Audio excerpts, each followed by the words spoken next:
Hidup bukan hanya tentang diri Anda sendiri, hidup juga tentang orang lain, dan kepedulian itu penting saudara tanam di hati saudara. Kita harus peduli orang lain. Dengar, kita ini keluarga.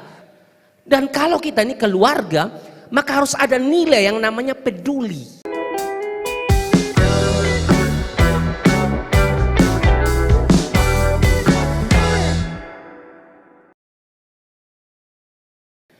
Komunitas yang bertumbuh adalah komunitas yang memiliki spirit kekeluargaan, bukan persaingan. Nah, arti kekeluargaan, saudara-saudara, arti kekeluargaan kalau saudara lihat dalam Kamus Besar Bahasa Indonesia artinya begini: sebuah rasa kepedulian yang diciptakan oleh seseorang atau kelompok agar terciptanya hubungan yang damai dan tentram. Sekali lagi, arti kekeluargaan sebuah rasa kepedulian yang diciptakan oleh seseorang atau kelompok agar terciptanya hubungan yang damai dan tentram. Itu arti daripada kekeluargaan, sebuah rasa kepedulian. Saudara sudah saling kenal satu dengan yang lain? Di samping saudara, saudara kenal tidak? Kalau saudara tidak kenal, saudara tidak berkomunikasi, bagaimana saudara mau saling peduli satu dengan yang lain? Coba saudara tanya dulu, nama siapa teman? Baru datang kok, baru gabung kok. Gitu. Bukan saudara juga malas tahu, bahkan keluar dari sini pun, keluar dari gereja pun tidak saling sapa. Nah, kalau di gereja saya tidak saling sapa, apalagi di luar, saudara-saudara. Dengar, kita ini keluarga. Kita semua ini keluarga, saudara-saudara. Dan kalau kita ini keluarga, maka harus ada nilai yang namanya peduli. Satu dengan yang lain itu harus punya rasa kepedulian, saudara-saudara. Satu jatuh, yang satu datang untuk angkat. Bukan yang satu injak. Bukan yang satu hakimi, kasih semangat, kasih support. Bukan dia susah, saudara tinggalkan. Biar kok dia susah di situ. Itu tidak ada rasa kepedulian. Nah, bagaimana saudara bilang kita ini keluarga? Nah, ini penting saudara untuk kita pelajari dalam kehidupan kita, saudara-saudara, bahwa spirit kekeluargaan atau rasa kekeluargaan itu harus menunjukkan satu sifat yang namanya kepedulian, saudara-saudara. Tapi bukan berarti kita hanya peduli dengan orang yang kita kenal saja, ya. Kadang-kadang juga dengan orang yang tidak kita kenal di jalan pun kalau dia butuh bantuan, ya. Misalnya orang tua yang mau langgar jalan, misalnya dia buta atau mungkin dia sudah umur jadi mungkin jalannya agak lambat, saudara ya bantu. Saya akan peduli saja dengan orang yang peduli dengan saya. Kita bilang kalau saudara buat begitu apa gunanya? Saudara harus tunjukkan kasih tidak hanya sekedar di orang yang saudara kenal. Ini konteksnya keluar sedikit. Saudara tidak kenal sekalipun, ya, kalau orang butuh bantuan, Anda harus bantu. Anak Tuhan itu begitu, saudara-saudara. Nah, arti kata peduli ini kan memperhatikan, saudara-saudara. Arti kata peduli itu memperhatikan, menghiraukan, mengindahkan. Itu arti daripada kata peduli. Jadi mari kita evaluasi diri kita. Saya ini peduli sesama saya atau tidak? Waktu saya pulang dari youth dengan motor, lalu saya lihat teman saya di youth sama-sama yang kehabisan bensin dan saya punya uang. Saya harusnya kasih dia uang, kasih pinjam dia uang untuk isi bensin. Tapi waktu saya lihat dia, saya bilang dah sampai jumpa minggu depan. Padahal dia sedang tolak motor, dia butuh bantuan Anda. Kalau Anda tidak bantu, padahal Anda punya uang sebetulnya. Kalaupun Anda tidak punya uang, sama-sama dengan dia derek motornya. Itu bernamanya orang yang punya rasa kepedulian satu dengan yang lain. Jadi arti kata peduli itu memperhatikan, menghiraukan, mengindahkan. Memang saudara-saudara ya, di zaman akhir menuju akhir zaman ini kan banyak anak-anak muda, saudara-saudara, Alkitab sudah bilang ya, tidak mempedulikan agama, tidak menghormati orang tua, tidak hanya orang tuanya sendiri, orang yang lebih tua sekalipun dia tidak peduli lagi, saudara-saudara. Dia malas tahu. Lulu gua. Hidup bukan hanya tentang diri Anda sendiri, hidup juga tentang orang lain, dan kepedulian itu penting saudara tanam di hati saudara. Kita harus peduli orang lain. Kalau saudara tidak punya uang untuk tolong, paling tidak Anda punya lutut untuk berdoa. Begitu. Kan tidak selamanya teman saudara susah, dia butuh uang, ekonominya lagi parah. Anda tidak punya uang untuk bisa bantu dia. Secara keuangan Anda tidak bisa bantu, tapi Anda masih punya lutut, Anda masih punya mulut.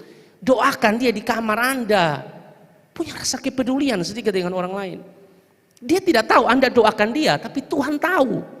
Yang terakhir saya tambahkan, ya, soal kepedulian seorang perwira, itu saya pernah khotbah.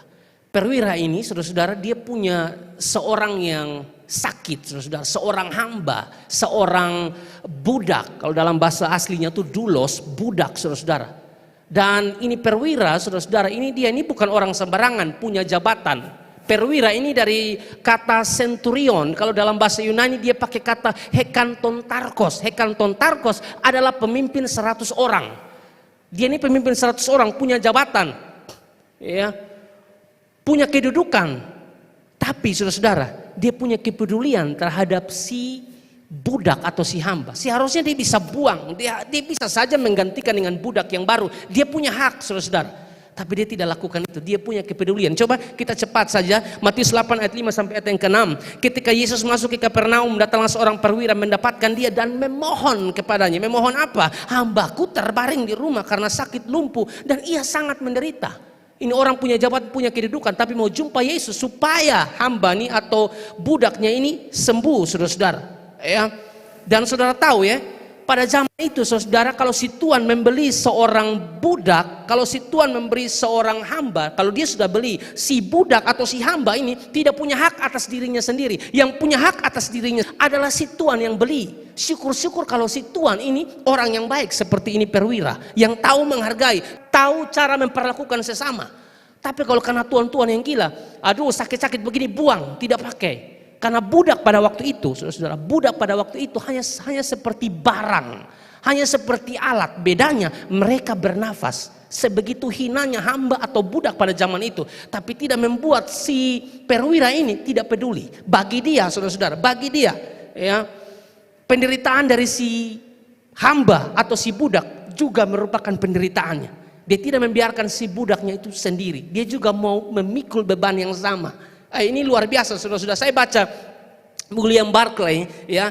Ini kita cepat di sini saja, setelah itu kita tutup. William Barclay bilang begini, budak bukanlah seorang pribadi, ia hanyalah sebuah alat yang hidup. Seorang majikan berkuasa mutlak atas budak-budaknya. Ia dapat memotong telinganya atau menghukum mereka untuk bekerja berat. Misalnya mempekerjakan di ladang dengan dirantai atau kerja paksa di pabrik. Atau ia dapat menghukum mereka memukulnya dengan tongkat, cambuk atau gada. Kalau si tuan sudah beli ini budak, dia mau buat apa saja terserah. Dia bosan, dia bilang sini dong, tampeleng, ya, kuti telinga, suruh naik pohon lompat turun. Dia mau buat apa sih? Dia punya hak penuh atas ini budak. Saudara perhatikan, ya, ia bisa memberi tanda di dahi mereka bahwa mereka pencuri atau pelarian, atau pada akhirnya jika terbukti tidak dapat dibela lagi, ia dapat menyelipkan mereka. William Barclay menambahkan begini, seorang ahli pertanian Romawi yang bernama Farah menguraikan adanya 3 macam alat pertanian, yaitu yang bisa berucap, yang tidak bisa berucap, dan yang bisu. Alat-alat yang bisa berucap, sudah lihat di sini, alat-alat yang bisa berucap termasuk budak-budak. Perhatikan,